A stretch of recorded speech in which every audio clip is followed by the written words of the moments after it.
Hello, it's Philip Taylor from Richmond Green Chambers speaking, and I'm looking at a book from Sweet and Maxwell. It's this paperback. It's actually a bit flimsy, but it's a big book. It covers something like well over 2,000 pages. It's got the complete legislation, and it's called Palmers Company Law Annotated Guide to the Companies Act 2006, 2nd edition. I've written a review on Flickr. This is the book itself. You've got the legislation at the front. You've got regular general notes covering the important sections of the Act. You've then got appendices towards the back, and then right at the back you've got a useful index.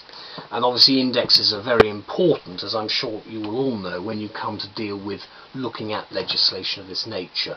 There are various different publishers who produce this type of work, and it's invaluable for us as practitioners, and also be very useful, I think, for students, undergraduates reading company law, or whatever you want to call it these days.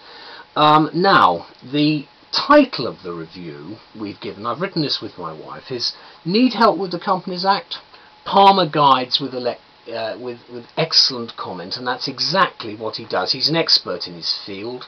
He's written many different types of publication, and this is a particular one which I think is very well worth having.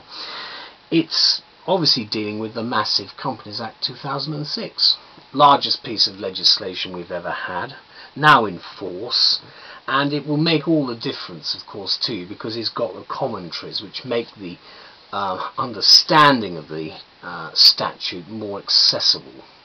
It's an invaluable work of reference and it's got 11 specialist authors all looking at particular areas, and it as a guide is meticulous. It's well structured, minutely researched, and certainly a definitive statement on this complex statute.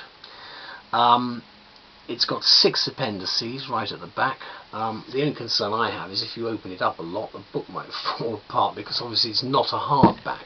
But there again, this is one of these books where we may well be getting a new edition again to deal with some of the aspects of the sections which come up for judicial appraisal.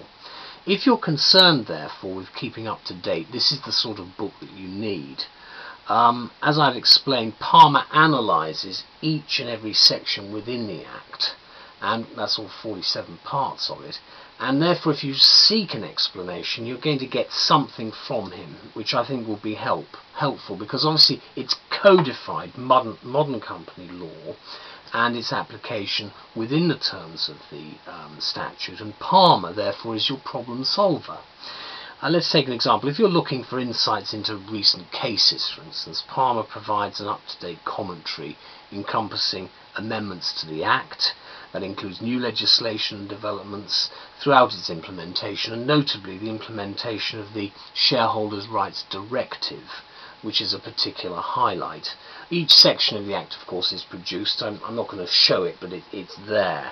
And there are excellent references. The various forms of model articles of association are set out, and the statutory context of the Act is explained in tables.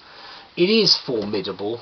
I know it's flimsy by looking at it, but it is a formidable paperback, and it's obviously bound to perhaps detach a few pages, so do watch out for that. But it's well structured in the 47 parts. Suffice to say, the contents range, of course, from company formation all the way through to things like offences and transparency obligations.